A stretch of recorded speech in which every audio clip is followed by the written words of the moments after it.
They say technology is the great equalizer, and that the pen is mightier than the sword. But I say, yesterday's cell phone is today's lightsaber.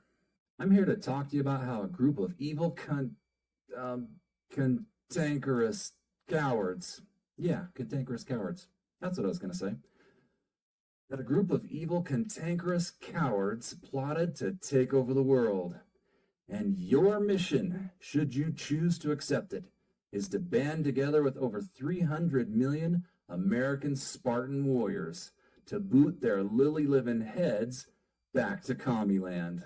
Thus saith the eternal student of Tai Quan Leap, Ed Gruberman.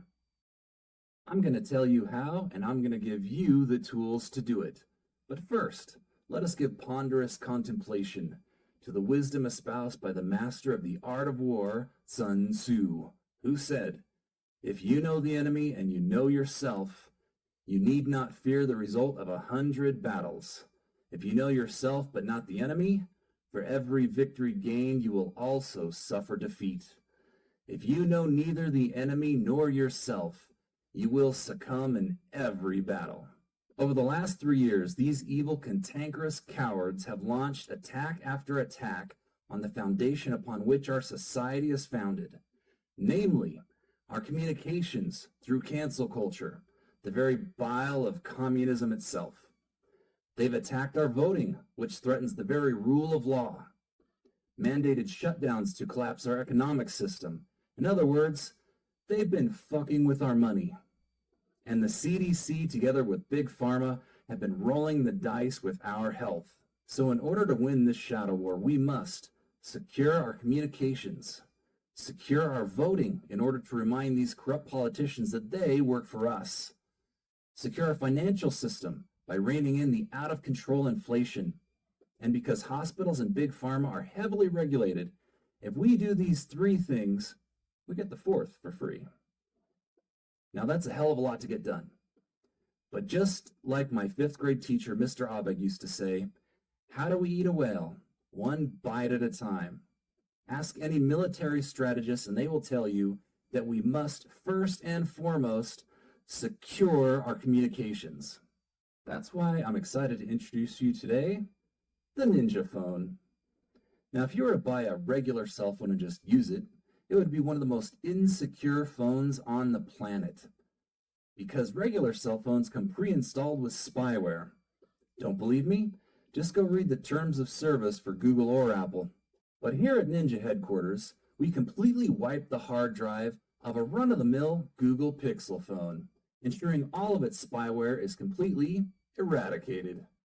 Then, a highly trained and expert Cybertron ninja transforms each Pixel phone into a bona fide Ninja phone by installing Graphene OS, the world's most secure mobile operating system, so that when you install your email, contacts, and other sensitive personal data, every file is encrypted using military-grade encryption using its own encryption key, which means every file on your Ninja phone is protected by the uncrackable AES algorithm using 256 bits of encryption. AES 256 encryption has never been cracked, ever. It was developed by the U.S. National Institute of Standards and Technology, otherwise known as NIST, and is approved for use by the United States Secretary of Commerce. It doesn't get much more secure than that. When we say a Ninja phone has absolutely zero spyware on it, we mean that a Ninja phone does not have any of the Google services installed on it. In case you don't know, the Google services installed on a run-of-the-mill Android phone are regularly sending information back to Google for advertising purposes. Meaning, it sends back your location, all of your personal contacts, your relationships with your personal contacts, all of the meetings on your calendar, what websites you look at, for how long and when, what apps you use, what you tap on in each app, information about your personal habits, including when you wake up, exercise, go to sleep, leave your house, your personal medical information, and much, much more. Now you might say, but why should I care? They only use it for advertising. To answer that, let me tell you a true story. The other day I was getting my hair cut and chit-chatting with my hairstylist. She told me her friend had some other friends over. Both husbands and wives had a bit of a disagreement about a trivial matter. Later, after the couple left their home, the wife said something to her husband about the disagreement the two couples had had. And because the husband and wife were at the time alone in the privacy of their own home, they vented out loud about the disagreement. Now, normally this would be no big deal, but unbeknownst to them, their Amazon Alexa had been listening to their comments about the other couple. And Alexa took it upon itself to secretly record the entire conversation and then email it to the other couple that they were venting about. Needless to say, the other couple was deeply offended, and a lifelong friendship was destroyed, all because they thought their personal data was being used just for advertising purposes. So if you're using Apple Siri on your iPhone or iPad, Google Assistant on your Android phone or tablet, or you just have an Amazon Alexa around the house to make it easier to order things online, be advised that it is always listening to you, your spouse, and your children's private conversations.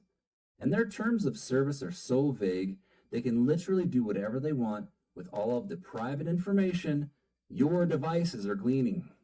According to Apple's official policy, Siri will send, not might, not could, but will send contact names, nicknames, relationships, music and podcasts you listen to, names of the devices of your family sharing members, names of accessories, homes, scenes, names of shared home members, and TV profile names, names of people you tag in photos, names of alarms, names of reminder lists, names of installed apps, and transcripts of everything you say to Siri, aka Siri requests.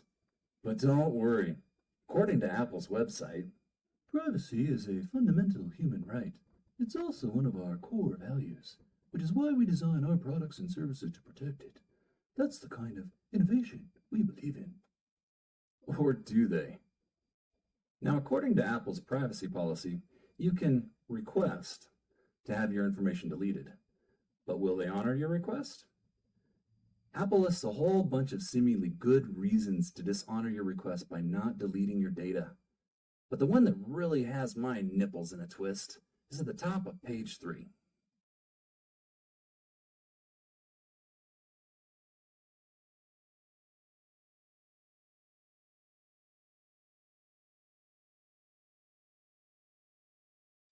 You know, with these things, the devil's often in the details.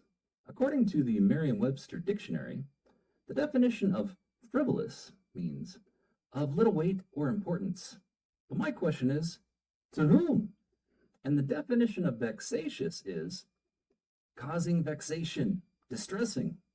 So if your request to delete your own information stresses Apple out, they can keep your data forever. In conclusion, if you are uncomfortable with being spied on by a cell phone you paid good money for, then we suggest you list your current spy device/cell phone on eBay and purchase one of our Ninja phones.